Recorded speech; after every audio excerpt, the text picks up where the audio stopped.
Fenomen vetrobranskih stekel je ena takšna tema, o kateri zadnje čase radi govorimo, sploh potem, ko so Nemci naredili svojo raziskavo in je bila ta vendarle zelo zaskrbljujoča, da je tam poleti masa žuželk celo 82% nižja, kot je bila, ne vem, pred 2 desetletjema.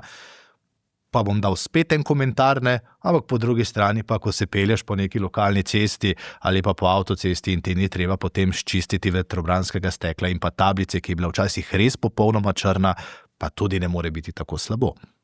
Mogoče bi še to dodal, teh 82% manj, to so zmerili v Nemčiji v zavarovanih območjih. Tako. Se pravi, v tistih predelih, ki ne bi bila, kjer bi bila namenjena za varovanje vrst, izven teh zavarovanih območij je še slabše. Ne.